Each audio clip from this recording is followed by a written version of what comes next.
Muy bienvenidos, familias del Distrito Local Central. Vamos a empezar nuestro foro comunitario. Estamos viendo que las personas están entrando.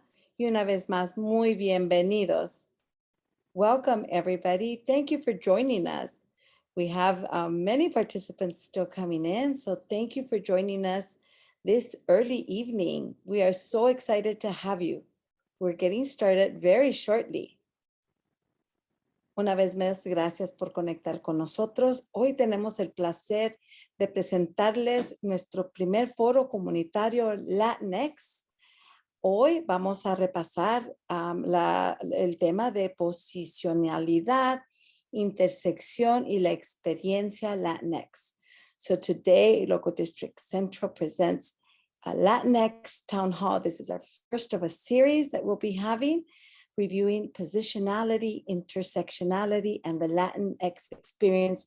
We're really excited to have each one of you join us today.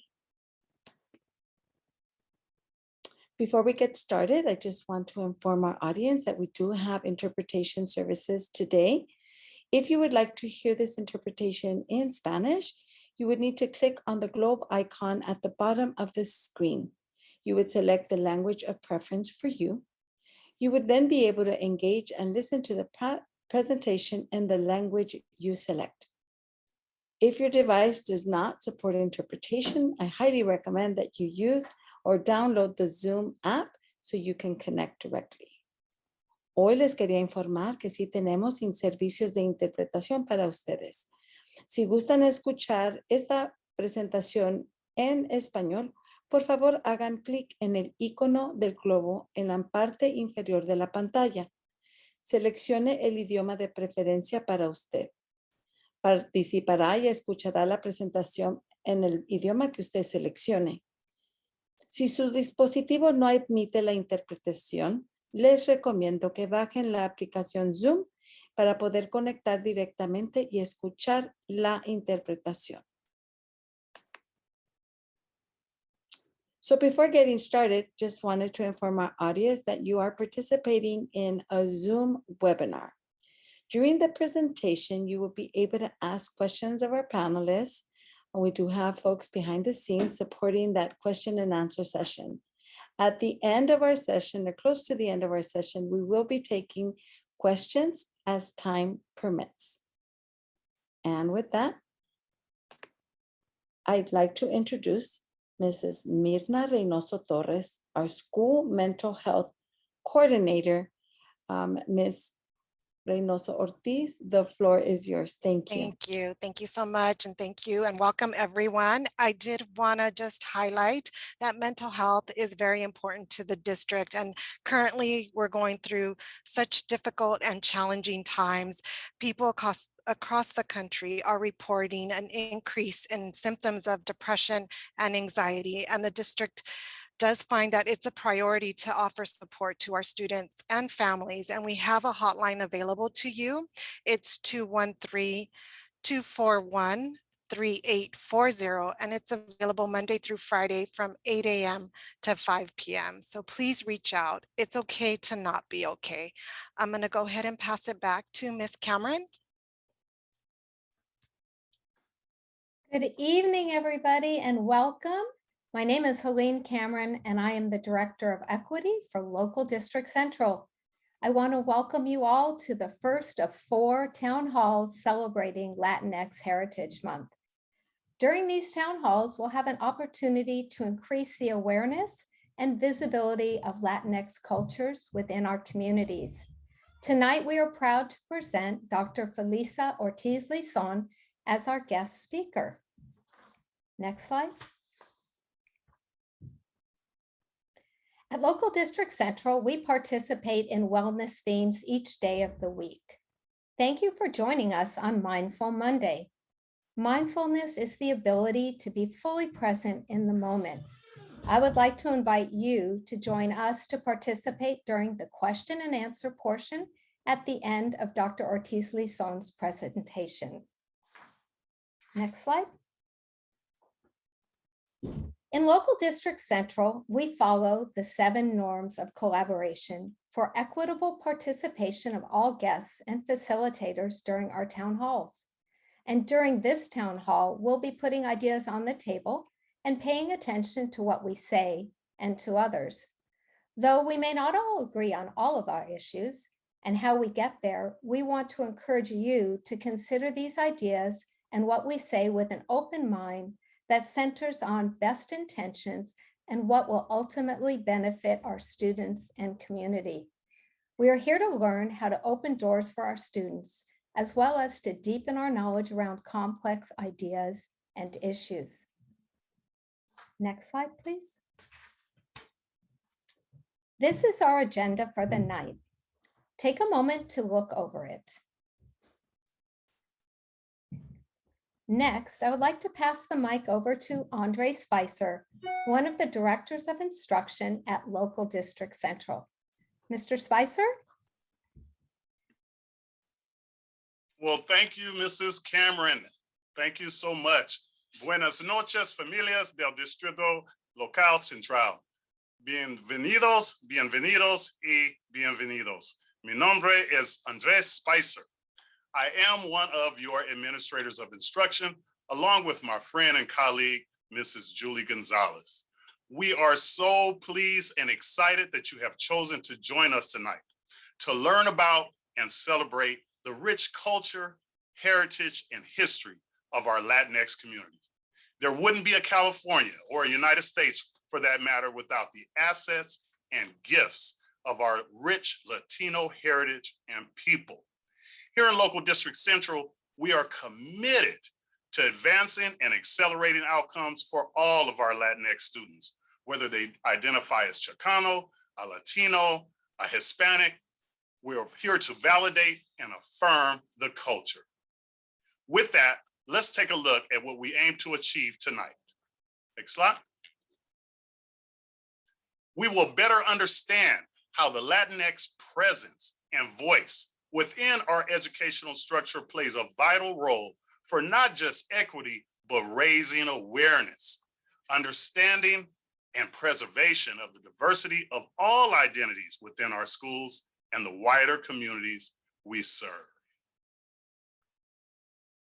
Now, it is my distinct pleasure to introduce a champion for all learners, for all of our students of Local District Central. Our superintendent has been mindful and intentional in her approach to equity, always showing that we have an intentional and purposeful look to how to better serve our students and what we have coined as champion mentality. Superintendent Baze, welcome. The floor is yours. Thank you very much, Mr. Spicer. Thank you for your leadership and thank you for all that you've done to lead and to prepare for today. Good afternoon and welcome to our first of a series of Latina, Latino, Latinx town halls. My name is Frances Baez, Superintendent in Local District Central, the home of the champions, where we joyfully disrupt systems and convert schools into mirrors and windows for students.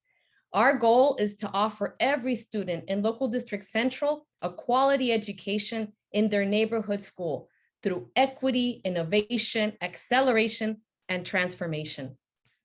Recently, the Board of Education passed a resolution promoting September 15th through October 15th as Latino Heritage Month and encourages all students, faculty, administrators, and parents to commemorate and celebrate the historical contributions that Latino, Latina, Latinx people have made to Los Angeles, California, the state, and the United States. Each day, we celebrate new accomplishments while we continue to challenge vulnerable systems that do not support our students of color. We celebrate reclassification of English learners, but we must do more. We celebrate the achievement of students of color in math, but we must do more. We celebrate high school graduation for Latinx students, but we must do more for credit deficient students. This pandemic has shed light on inequities and ignited us to act boldly to address systems that do not help our students. I am proud to be part of LA Unified, where we have been problematizing systems and converting them. We have not been sitting idly. We are acting to convert the problems. The town hall series are meant to ignite, shed light on systems we must change. And I am very thankful to our guest panelist today, Dr. Ortiz-Licon, who has been problematizing all of her life to try to make outcomes better for our students. I thank her for making time to share her positionality and intersectionality as an educational leader. It is when we come together to ignite that we create a culture and conditions and climate for schools to replicate and to replicate positive practices and problematize and convert systems that will better suit our students and our families. This pandemic has caused a lot of delays. But at this time, we can't slow down.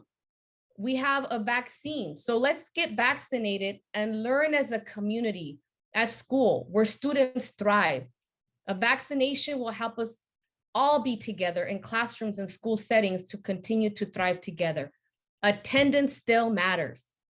So with that, I would now like to introduce the members of our Board of Education who have been problematizing during this entire pandemic and converting policies into policies that make sense for our students today. It is my pleasure to introduce our board representative from Board District 1, Dr. George McKenna's office. Ms. McKenzie is here on his behalf to offer some welcoming remarks. So at this point, the floor is yours, Ms. McKenzie. Good evening. My name is Patrice Marshall McKenzie, Deputy Chief of Staff of Board Member George McKenna, District 1, and I am honored to be here on his behalf to engage in the celebration of Latino, Latina, and Latinx History Month with you. As you know, history is very much a nuanced subject, and we don't always get a chance to know and learn and have intimate familiarity with the real people who have made significant contributions to our society, to our communities, and to our country as we know it. So I'm excited for this opportunity for all of us to engage in the opportunity for greater study, for greater learning, and to know and be affirmed that every single one of us has a place in history. We're represented in history, and that we were actually there and contributing to making Los Angeles, California, and America the country that we know it to be, because all of our ancestors, all of our shared experiences were there and shaping what we know today as our society. So with that, I'm delighted to be here on behalf of Dr. McKenna and looking forward to continued learning and continued celebration. Thank you. Thank you, Ms. McKenzie, and thank you, Board District 1, for being here with us today. Next, it is an honor to introduce our board member entering her 16th year as a board member and leading policies to improve 100% graduation. It is my great pleasure to introduce a champion for students. Welcome, board member Monica Garcia. The floor is yours. Thank you very much, Superintendent Baze. Welcome all local district central to this amazing panel and this conversation with Dr. Feliza Ortiz-Licon. Let me share with you how proud I am to support the work of this local district.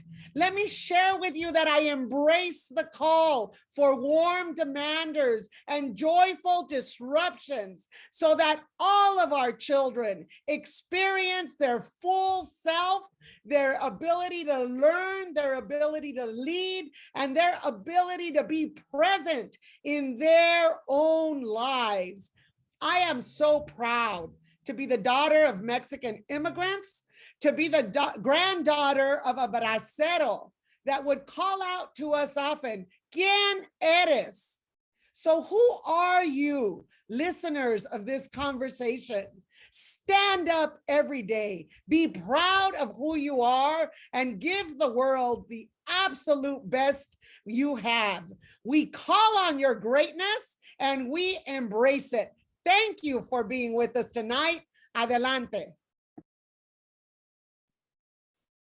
Thank you, Ms. Garcia. And we also look forward to you being a guest panelist at our next town hall where you get to share your intersection and the way that you're leading policy and you've led as a board member for over 16 years.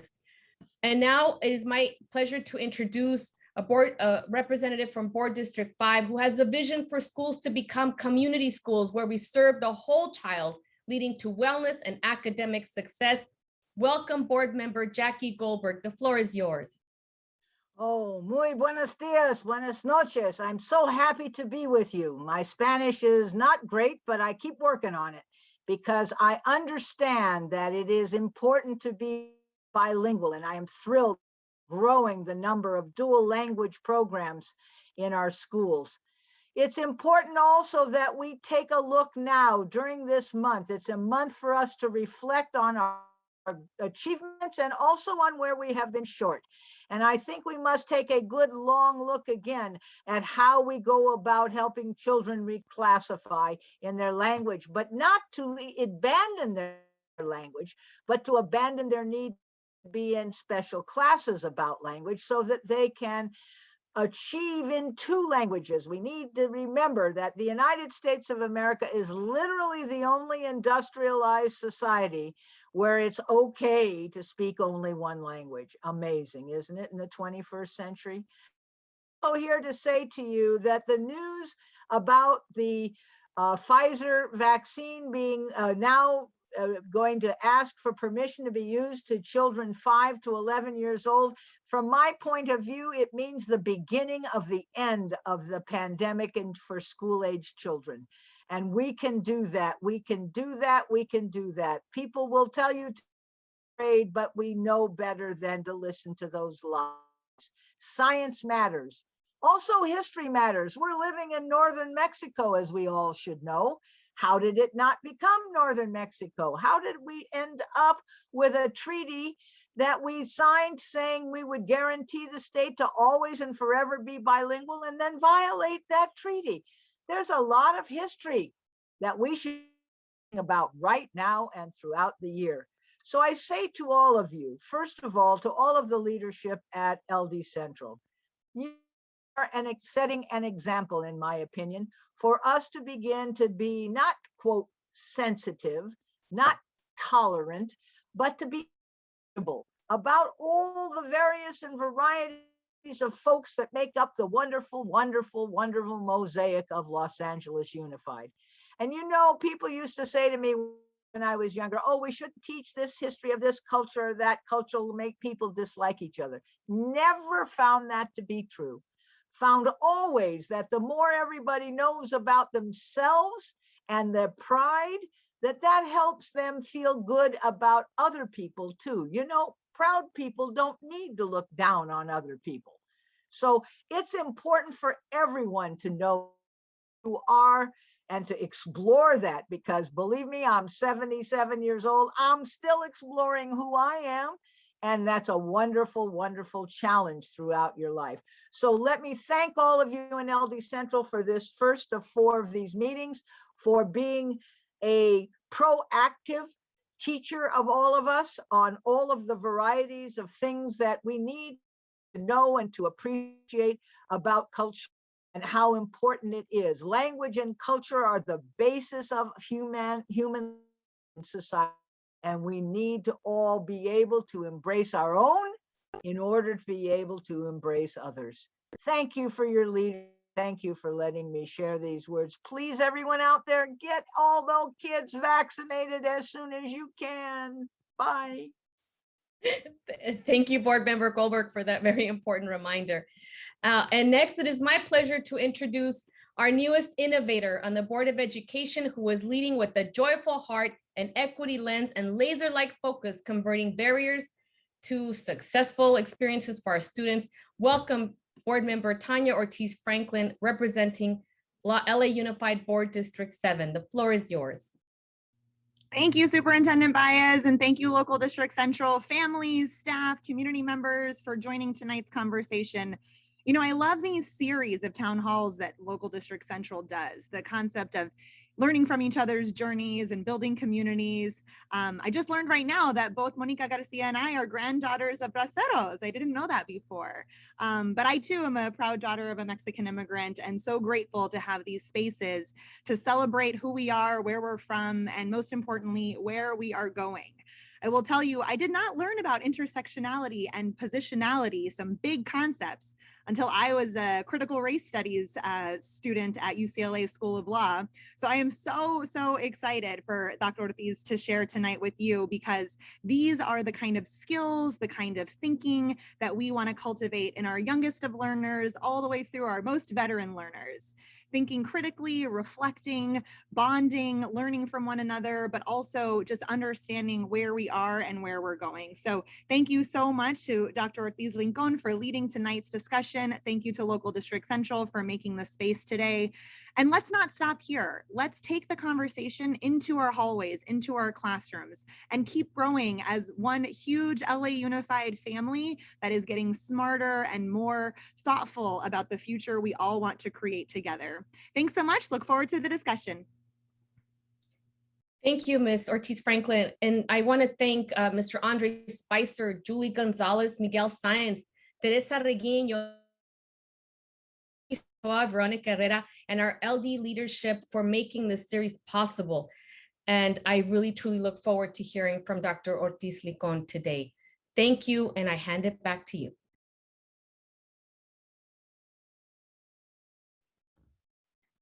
Good evening again. Can I have the next slide, please? It is my pleasure to introduce Dr. Feliza Ortiz-Licon. Dr. Feliza Ortiz-Licon currently serves as the Principal of Education Programs at Unidos US, formerly National Council of La Raza, a champion of equitable education and opportunities for all students. Feliza oversees the education data and research team, the family and community engagement work, and the K-16 portfolio of programs that fall under the following areas: leadership development, STEM, college and career readiness, and post-secondary programs. I'm proud to announce that Feliza holds a bachelor's degree from my favorite university, University of California, Los Angeles, in political science, a master's degree from the University of California, Berkeley, in city and regional planning, and a doctoral degree in educational leadership from the University of California, Irvine. In 2015, Governor Brown appointed Feliza to the California State Board of Education, where she served as a board member for 5 fulfilling years. It is my pleasure to turn the floor over to Dr. Licon. Welcome. Thank you, Helene. What a pleasure to be here with all of you today. One small edit, I am now the Chief Policy and Advocacy Officer at Latinos for Education, but I love Unidos US, hold them dear in my heart. What a pleasure to be here with all of you today. Thank you, LD Central, Francis Baze, for extending this warm invitation to be among such a powerful group of people. So why do I say that you're powerful? Well, if you're an educator, you have the power to shape hearts and mindsets of students and cultivate the next generation of leaders. If you're a parent, you have the power to create legacies. And if you're a parent, I also want to thank you, because I know that, like my own parents, many of you have sacrificed and deferred dreams so that your children could accomplish their dreams. If you're students, you're the most powerful group here, because all of us are here because of you. Not just here in this virtual space, but here in the field of education. We are here because we want to make sure that you succeed. We are here because we believe that you are our greatest asset. So thank you. Want to start by saying happy Latina, Latino, Latinx, Latine Heritage Month. This month kicked off on September 15th. And it kicked off on September 15th in the middle of the month, which may be something curious for some people, but that is the day that marks the independence of many Central and South American countries. Latino, Latinx, Latine, Latina Heritage Month. We are a very diverse community, if you could tell by now. We want to use this month not only as a way for the corporate community to capitalize on who we are as a community. But this is really an opportunity for the policy space, for educators, for philanthropy to invest in our community, to pass policies that are sensitive to our community, to amplify our contributions, and to amplify our histories and our stories. So let's remember that that is why we have this month. And speaking of stories, I think that it's always appropriate to start with why, what motivates our work? Why are we in this space of education? So I have entitled my story, Who Was I Before I Was? And I got this little tagline from my nephew, Elias. Many, many years ago, when Elias was only 3 or 4, he was looking at a family photo album, and my cousin Leticia, his mom, pointed to a photo where she's pregnant with him. And he asked her, Mom, who was I before I was? Now, of course, Leticia's a scientist, so she wanted to explain this in scientific terms. But for us, when we heard the story, we started tracking him carefully. Who knows? Maybe this is the next Aristotle or Confucius, right? That question, who was I before I was, has lingered with me. Because oftentimes when we meet people, we meet them at the end of a journey, whether it be professional or personal, as an outcome of a process. But we don't really know their starting point. And so today I want to tell you a little bit about my starting point. And my history, who was I before I was, actually begins well before I was born. One of the contributors of my history was my grandfather, Salvador Ortiz, who came to this country with his father, my great-grandfather, Julian Ortiz, 20. They were escaping the chaos of the Mexican Revolution. My grandfather, at the age of 14, worked as a water boy along the railroad tracks in Kansas. He would later become a steel worker in Detroit, Michigan. He would work in Indiana, in Texas. He would be a bracero, like some of the grandparents that have been highlighted here. He would retire from the United States and contribute to the making of this country. All along, he had his family in Mexico. And so my family and my roots and my story are very well grounded in my parents' rural community of Jalpa, Zacatecas. This is the town where both my parents met, grew up, married, and decided to leave the comfort of their town because they understood that they would not have the opportunities for their families. And top of that was education. So in order for them to be able to provide a quality education for their children, they came to the United States. This is West Long Beach. This is where I grew up. I have often said that the 90810 has taught me everything I needed to be a decent human being and everything I need to overcome in life. Many of us grow up in that contradiction, right? This is a neglected community by all measures. It is neglected by city officials and by developers. It is a product of environmental racism. It is surrounded on one side by the Alameda Corridor, the 710 freeway, and the Port of Long Beach. This community has been underdeveloped since I could remember, and we have lived in this community since the 1970s. But this is also part of my story. For you see, just because a community is physically neglected, just because the infrastructure is dilapidated, it does not mean that the people of that community are neglected or that the people of that community don't have assets. Like many of the people in West Long Beach and many communities that look like West Long Beach, many of those communities that you as a teacher drive into every day, many of the communities that you as an educator serve, if you look closely, there is a lot of riches, a lot of diversity, a lot of assets that we need to identify and work to cultivate. This was little me. This was the student that is sitting right now in your classroom. Daughter of undocumented immigrants, even though my father was a third generation immigrant to this country. That's how broken our immigration system is. My father was a third generation and he was still deported when I was a young girl. This is me as a student who was eligible for free lunch all the way K-12, a student who was part of Head Start, a student who was an emerging bilingual, The first word that I learned to decode, or the first word I decoded in English at the age of 6, was beer. Beer was the first word. And that's because of the environment, right? The physical neglect of my community. But that word, well, one, I decoded, right? So good for me, the phonics program was working. But for me, that has taught me that, again, many of us live in that contradiction. My life has always been the intersection between privilege and oppression. And while I had some odds staggered against me, I also had a lot of privileges. Being a bilingual student was a privilege. And my parents were very intentional to make sure that their kids spoke Spanish. En la casa, español. En la escuela, se habla inglés. But for them, language wasn't just a matter of, connecting with our grandparents back in Mexico. It was also a matter of self-preservation, right? Because when we maintain our language, we maintain our culture. I was a student that had a lot of, I was blessed to have mentors and to have teachers that believed in me. And never underestimate the power of a teacher that holds high expectations for students.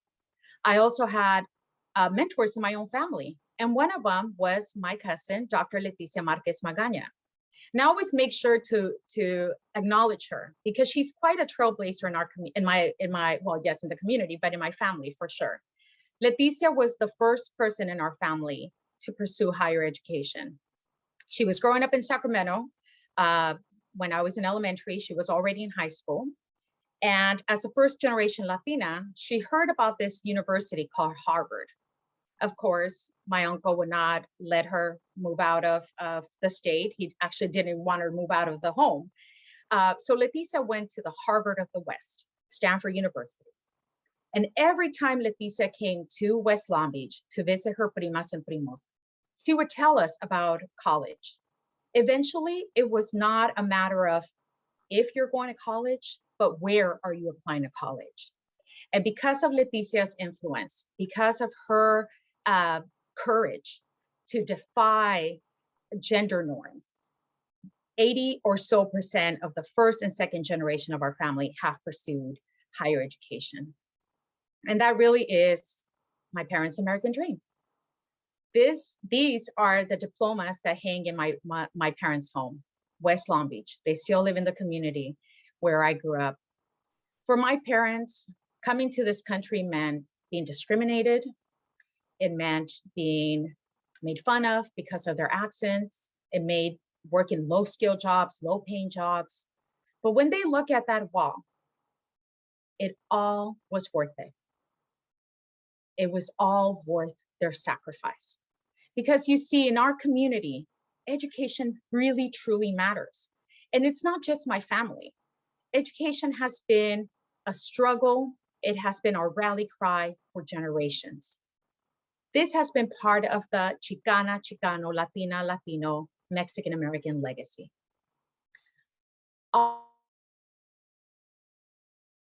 Education, they have made this a priority for generations. And I want to be part of that. I think all of us want to be part of it. That's why we're all here. This is part of our legacy, civil rights, education as a civil rights for our community. My purpose has been influenced heavily by the Chicana Chicano movement, but also by people and experiences and educators. Now, I went pre-K-12 without ever seeing a Latina, Latino teacher, but ever having a Latina, Latino teacher as my educator. I thought I did once in 4th grade. Turns out she was from Monterey, California, not Monterrey, Mexico, but I was excited nonetheless. Just the possibility of having a Latina educator excited me, right? But I actually had my first Latino educator, Latino male, when I started my undergraduate career at UCLA. And it was there that I was exposed to the Chicana, Chicano leaking pipeline. So I'm sure many of you have seen this before. They have updated the research, but this is Danny Solorzano Tarayoso's pipeline. And I remember walking into the Mexican American in the schools class with Danny Solorzano, and he walked us through the statistics, right? He walked us through the data. If 100 Chicana Chicano students start in elementary, how many of them would graduate high school? How many of them would pursue community college, higher ed? And the number that most caught my attention was at 0.2%. How many of us would graduate with a doctoral degree? Now, again, the numbers have improved, and that is credit to so many advocates, so many policymakers, so many organizations that have really made high school graduation a priority. So the numbers have improved for high school graduation, but unfortunately not so much for graduate and completing our degrees. I remember looking at that 0.2%, and in that moment, I realized something as he's describing the data. Oh, so the numbers for Latino students in Long Beach, in LA, in Texas, in New Mexico, in Arizona, in Chicago, all of these numbers are very similar, right? We have low academic performance.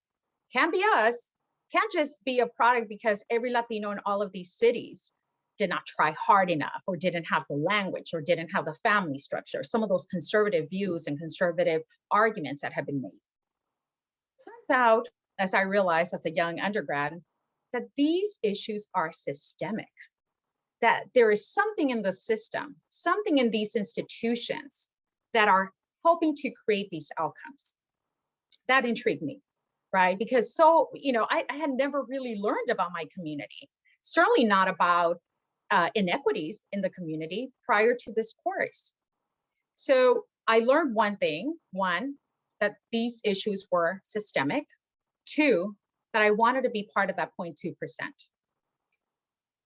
And in 2009, I received my doctoral degree in education leadership. That was my confirmation that I was going to stay in the field of education. And I always say that when I received my EDD, and I stayed in education, and I've been in education for more than 2 decades, that was the greatest act of self-love, of defiance, and self-preservation. Self-love, because when you bet on yourself, you can't lose. Defiance, because the odds were staggered against me, or the profile of who I am or who I was as a student. And self-preservation, because once I submitted that dissertation, I gave light, I gave a space to rewrite histories, to tell my story, to define a narrative, right? Nobody was going to write my story. And for me, that's self-preservation. Being in this space of education, working through programs, working through policies, institutionalizing our voice, institutionalizing the lived experiences of our communities, that is self-preservation. Now we just have to make sure we do that in the history books as well, right? But this is why I come to the field of education, and this is why I continue to do the work. And I know it's hard work, but I commend you all for doing it, and doing it so well, and doing it with dignity, and doing it with purpose. So a little bit about Latinos for Education. We are a national organization, and our mission is to develop, place, and connect essential Latino leadership in the education sector while mobilizing Latino voices to promote practices and policies that remove barriers to equitable education opportunity. And we do this in 2 ways. One is by cultivating and accelerating the Latino leadership pipeline. And 2 is by changing education policies and mobilizing our community towards advocacy. And both are needed, right? We need to recruit more Latinos into the education ecosystem, but we also need to make sure that we stabilize the system through policies so that we're able to retain the Latinos that we do recruit. And this matters because our community matters. Not only do we have deep histories in this country, but we're a growing majority. According to the new census numbers, we're actually 60.5 million in the country. 18% of the population nationwide. 95% of our Latino youth under 18 are US born. And 1 in 4 students in the country are Latino, right? So it's not enough to be a numeric majority, however. Even in states like California, where the student population is most definitely a majority, we continue to be an invisible majority. And so it's important for us to translate these numbers into political power, into economic power, and into social power. And that's why we're here. Latino students face a lot of inequities in our school system, and I won't outline all of these because I know you're quite acquainted with the numbers. But what I do want to emphasize is that in order for this country to prosper, the Latinx community has to prosper as well.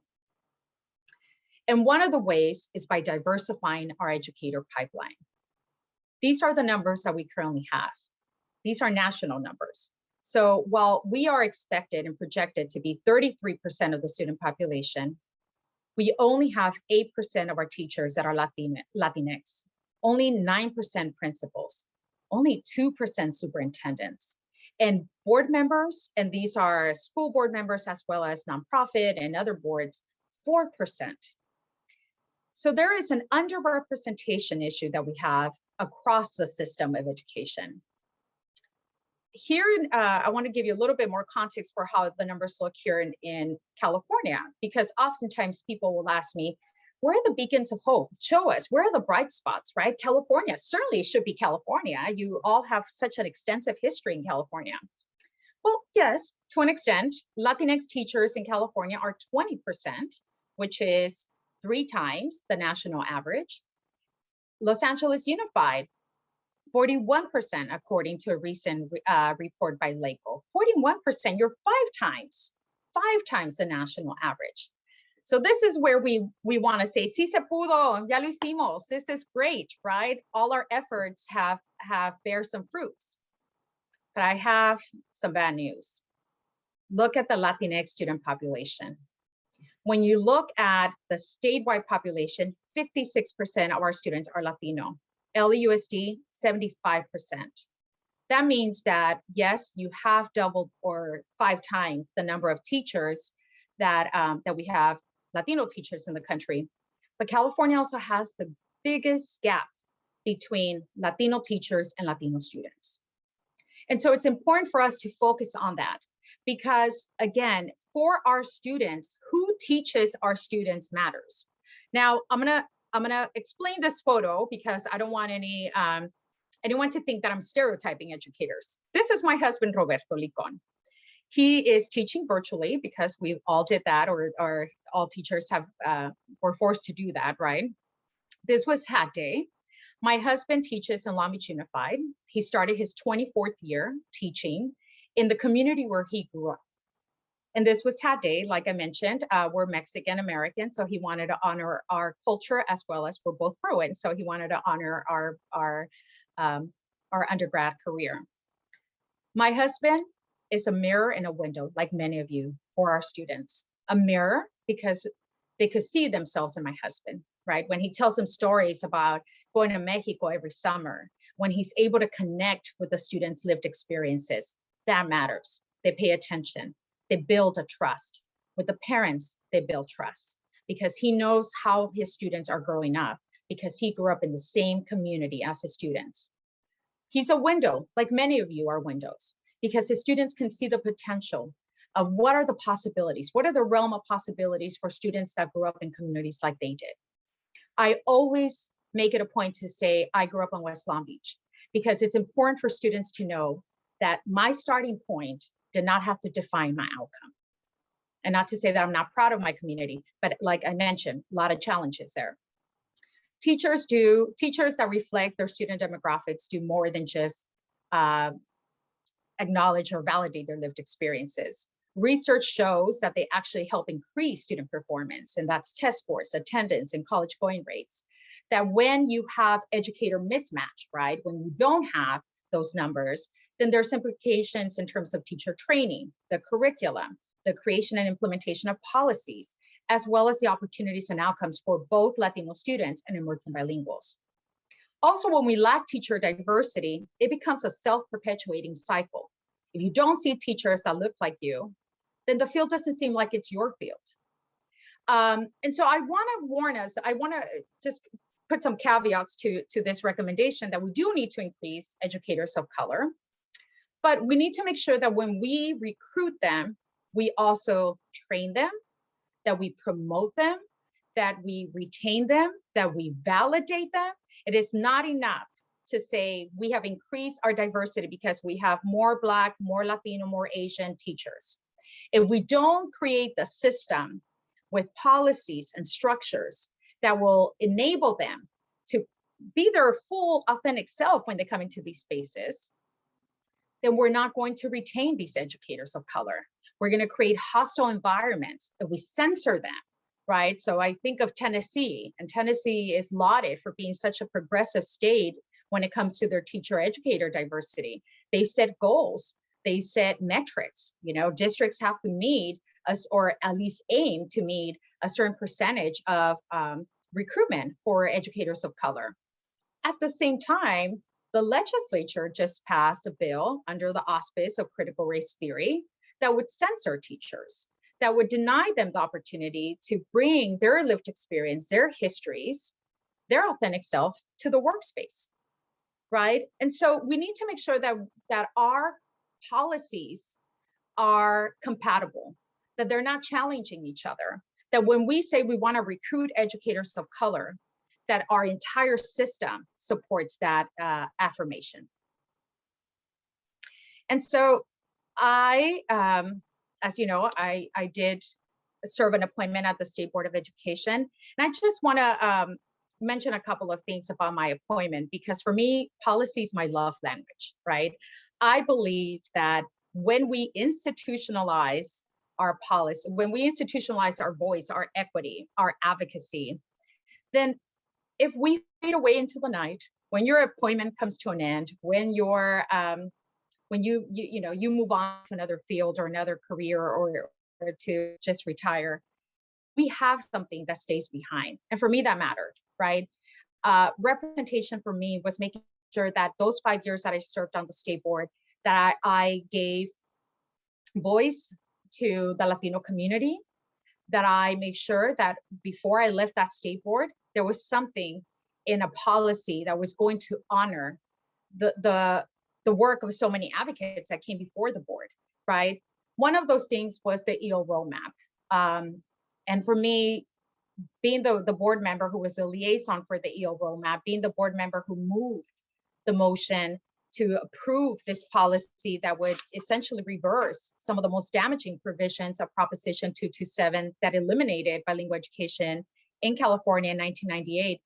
That was perhaps my most memorable and historic and greatest contribution, I would say, because it helped to validate so many students who for so many years were looked down upon, or their language was considered a deficit. For me, it was a celebration of our language, of our cultural diversity. It was honoring my parents' legacy, right? And their determination to make sure that we grew up bicultural, bilingual.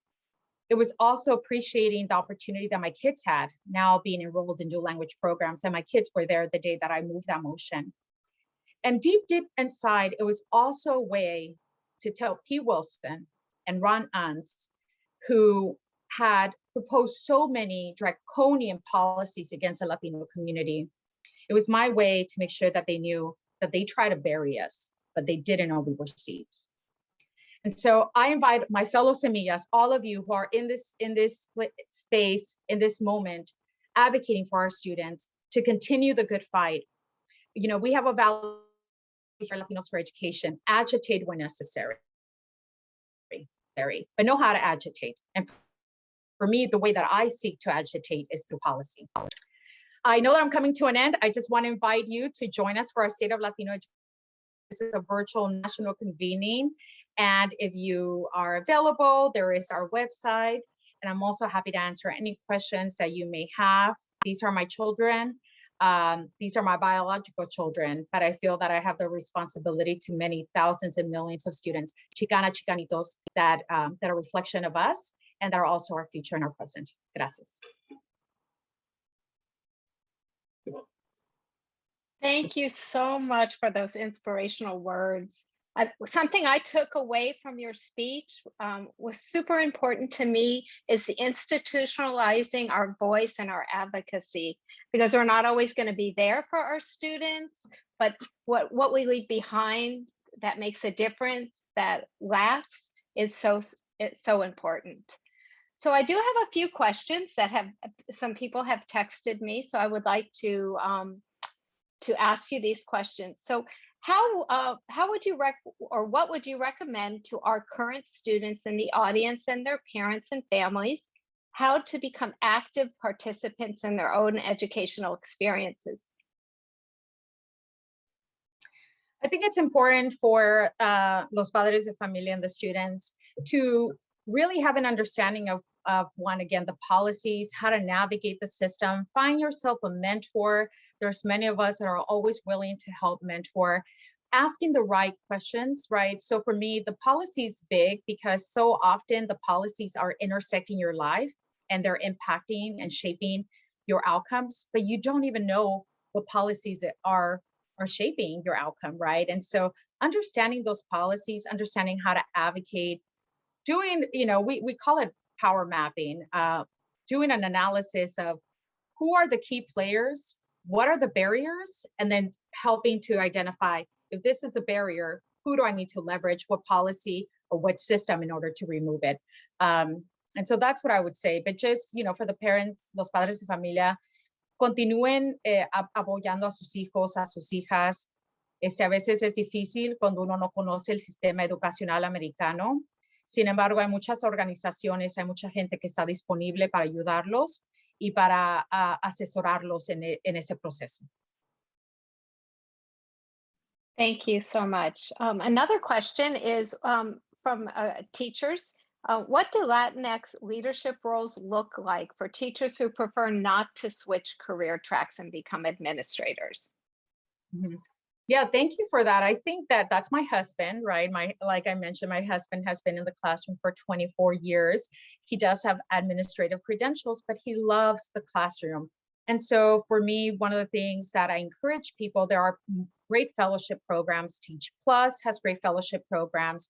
Latinos for Education has great fellowship programs where you're able to really grow as a teacher leader, to make sure that you find your voice and you find your space and you're able to influence policy or influence practice from the classroom. Because teachers, you are you're ground zero for a lot of this work. You are the ones that are the most trusted messengers for our community, right? And so many polls indicate that and confirm that. And so your experience, you have that front row seat that many of us in the policy world are so detached from. And so we need your voice and we need you to help influence and shape policies and also practice. Thank you. Thank you so much. There's another question from the chat. It's what levers can students and families move to shape better educational outcomes for their own learning while they are in school? Well, I know that when I used to actually work for LAUSD for one of the board members many, many years ago. And so a lot of the big initiatives, a lot of the big resolutions that actually moved the needle, they were started by students, right? The students led those efforts, A through G, and other campaigns. So there's a lot of power in students. I think that it's important that we never underestimate the power of youth, because again, they are the ones that we're all here to serve, and they're the ones that are experiencing the educational system. I would definitely say making sure that that you find those outlets to engage and inform advocacy. And I cannot emphasize that enough. It has to be informed advocacy. I'm sorry, I know that I want to be sensitive to time, and so all of these questions are pretty loaded, but happy to have follow-up conversations. Oh, no, please, we have some more questions. So I am happy to continue to ask you the questions and have you give us your answers. So here's another question. How has your positionality changed through the years? If so, go ahead. Okay. How has your positionality changed through the years? If so, how? Oh my gosh. Well, I would say that a lot, right? When I was an undergraduate student, I was a student activist. And so for me, my perspective was we need to make sure that we disrupt externally to influence the system and move change within, right? I then went from, I'm going to be an organizer and make sure that I'm able to again, agitate when necessary, to moving into a bureaucracy, right? And so oftentimes people are like, well, but now you're not organizing, now you're part of the system. But I also think that there's power in that. We need to be at the seats. There is a saying in Washington, D.C., that if you're not on the table, if you're not at the table, you're on the menu, right?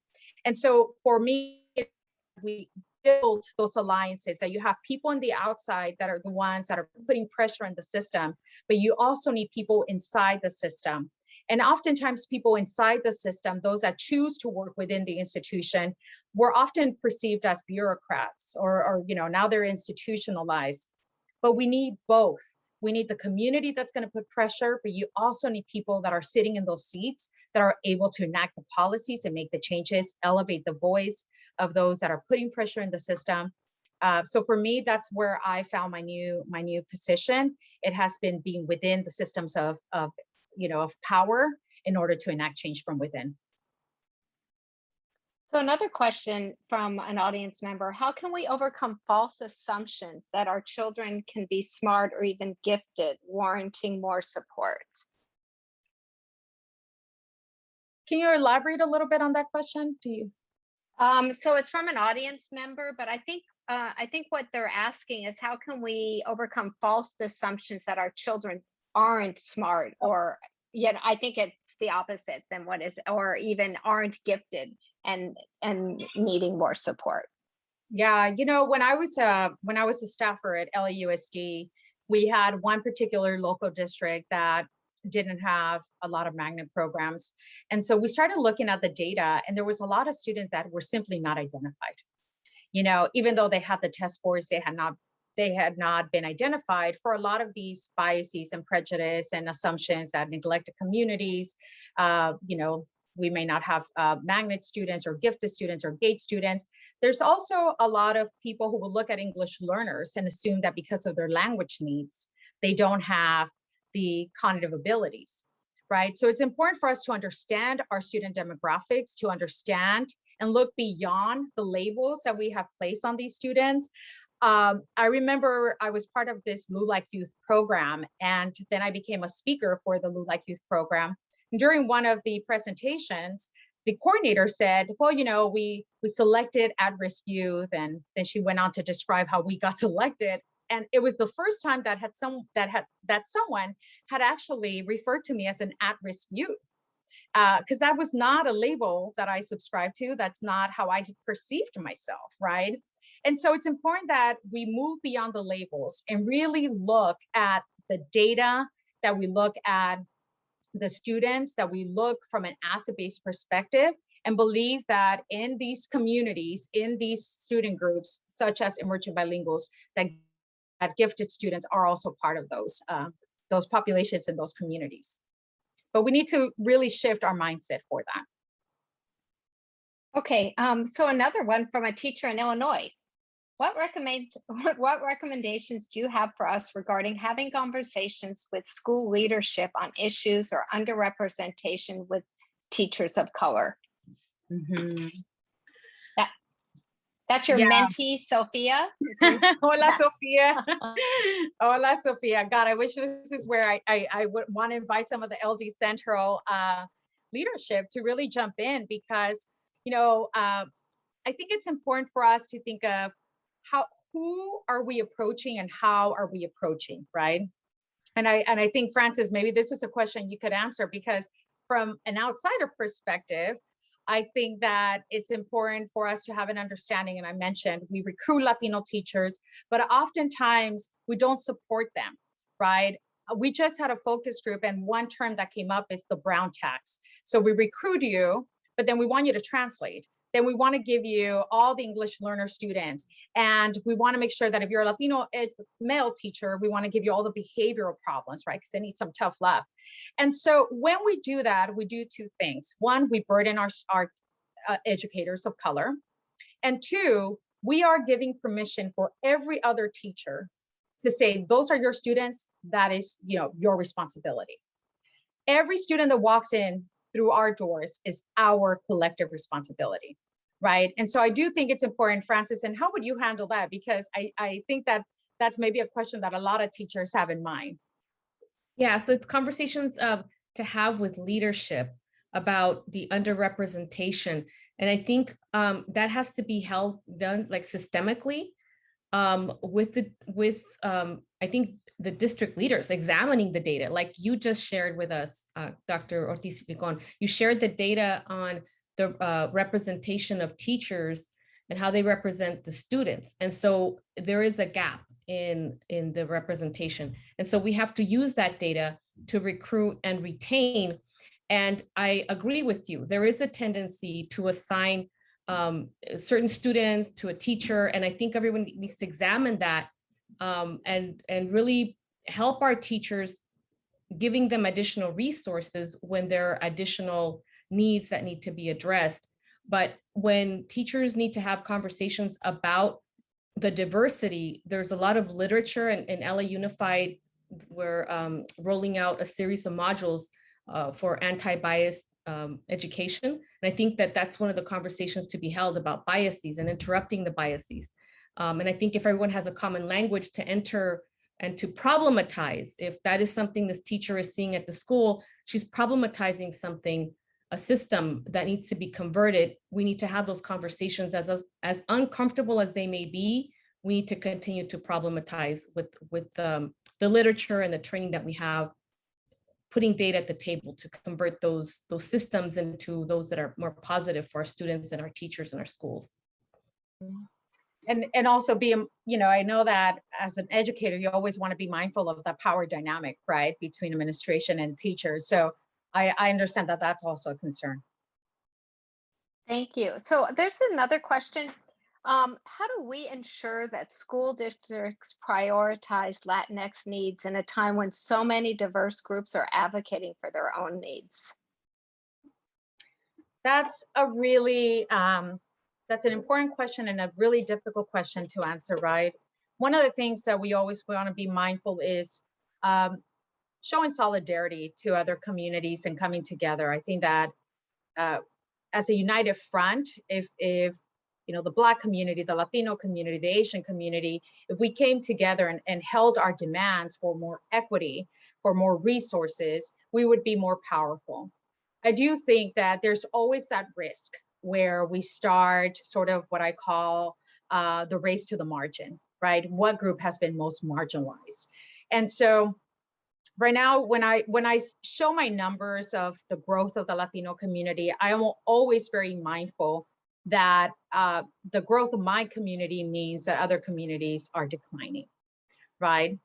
But I also know that here in California, for instance, when we developed the accountability system, the data dashboard, it's based on averages, right? And so that's how we develop our targets, our interim targets, how we are able to show, are you falling in the blue, and from the blue to the orange or the red color. And so if it's based on averages, if we are able to improve the outcome of the majority of the student ecosystem, then we're going to include the performance of all students. And this is not to say that we ignore those students or that population that it's in the single digits.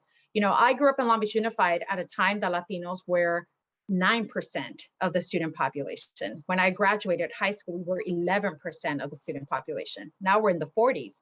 And back then and now, my community needed attention, right? And it is important for us to understand that when we prioritize one community, we also have to make sure that we provide space for others. But it's hard, it's so hard to ignore the Latino community. And I feel that we're always asking, please don't forget about us. And yet we are the majority in most districts. And I do think that we also need to have an honest conversation about that. Thank you. And one more question, and this is very important for the times we're living in today.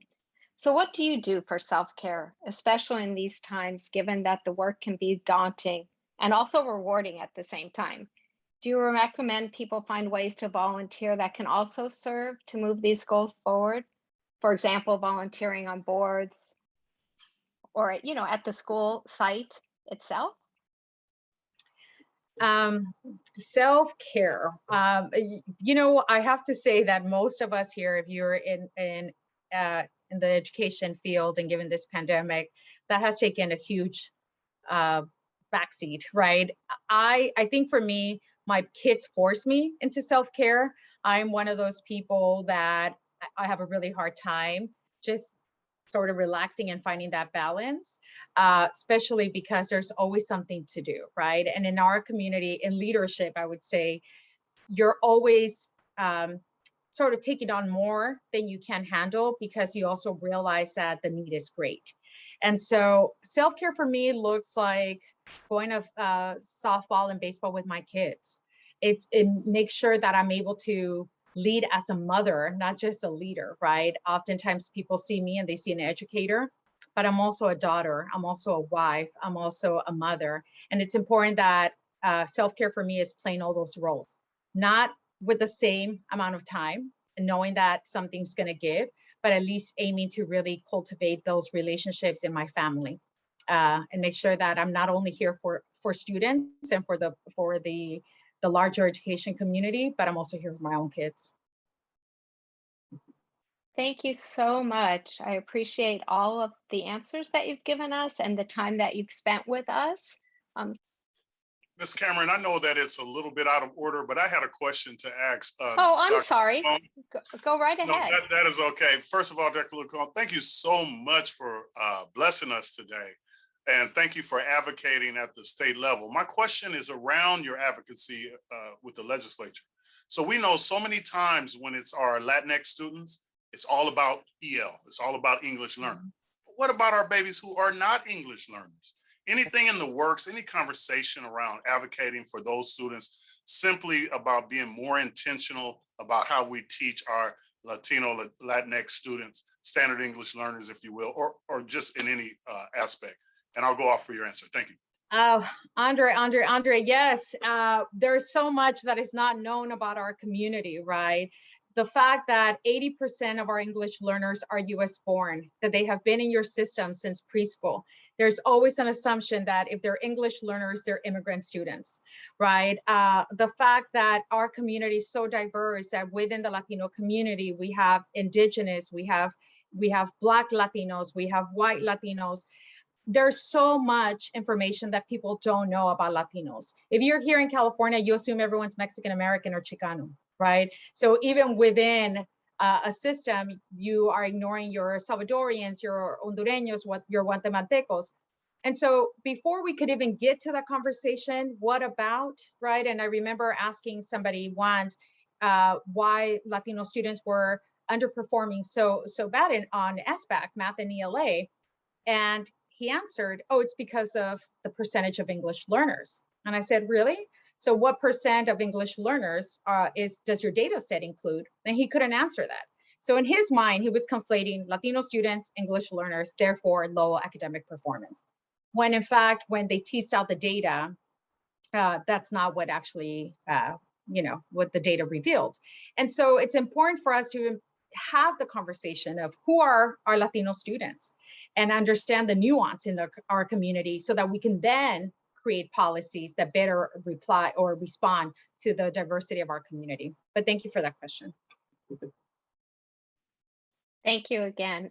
So I would like to thank you so much for presenting tonight, Dr. Licon, and I hope everybody here enjoyed our presentation. We just want to let you know that our next town hall will feature board member Monica Garcia, who will speak to her leadership journey and her activism as a Los Angeles School District board member for the past 16 years. We welcome you to join us for the next 3 Mondays on our town halls. Next slide, please. As a takeaway from this presentation, I'd like you to think about how you can continue this dialogue at your school site in supporting positive outcomes and inclusions for all members of our school community. Next slide. I also would like to especially thank our board members who joined us tonight, our community schools administrators, of course, our superintendent, Francis Baez, our administrators of instruction, Julie Gonzalez, Andre Spicer, and Miguel Sainz, and the LDC operations team. I would like to again thank Teresa Aragon for helping with this presentation, and the PACE unit of LD Central and the translation unit of Los Angeles Unified School District. I'd also like to thank my colleagues in the T team, Luis Ochoa and Veronica Herrera, for supporting this presentation as well. Next slide. Please follow us on social media. Here are our sites, and we would love for you to tag us and to follow us on our social media sites. Now I'd like to hand it back over to our Superintendent, Francis Baez, for some closing thoughts and words. You're on. Thank you so much, Ms. Cameron. I want to thank Dr. Ortiz-Licon. I have to tell you that every time I have experienced great learning, transformation, I have thought about bringing leaders and scholars here to Local District Central. And Dr. Ortiz-Licon is one leader who I have learned so much from. When she is calling us to action and saying, you must agitate, but agitate in the thoughtful way where you have content and data to present and advocate, that is exactly what we all need to do. And so I thank her for being here, because I know she has enlightened me in so many ways. I was the president of AXA Region 16, and later I was a Unidos fellow, and both required legislative action. But what I learned with Unidos US really helped me to craft policy recommendations and advocate in a new way where I represented the true needs of our community. And so I hope that everyone who's viewing or who's watching this recording will really think about ways to advocate for policy recommendations and to change systems. Policies are systems. In LA Unified, we have policies, we have systems. And in Local District Central, we problematize them. We problematize them and convert them. And so when we brought Joyful Disruption to Local District Central, Dr. Hatkoff and Dr. Bermudez, it was to give us the detailed, nuanced approaches to change those systems and the climates that our students experience learning in, so that there are mirrors and windows for them, that language as culture is fostered and cultivated in all of our schools. So these sessions in this town hall was meant to ignite and help us think about ways that we are going to deepen authentic learning for our students in our classrooms. So I thank everyone for participating and for being a part of this. I thank Dr. Ortiz-Licon for continuing to be that model, that mentor, that advocate, that policy leader. You just model what we all need to replicate in our schools. What you began with today, we call micro stories. And so we need to begin with those stories of the generations of peoples who have been here and who have been deported when they were born here. They've been part of making this country great for generations. And so we need to continue to repeat those stories for others to hear, and others to hear that we are here as a majority. And so we want to be a vocal majority, not the silent majority. So I thank you, Dr. Ortiz-Licon, and I thank the leadership of Local District Central for making this session possible. Thank you all. Have a great evening. Thank you, everyone. See you next week.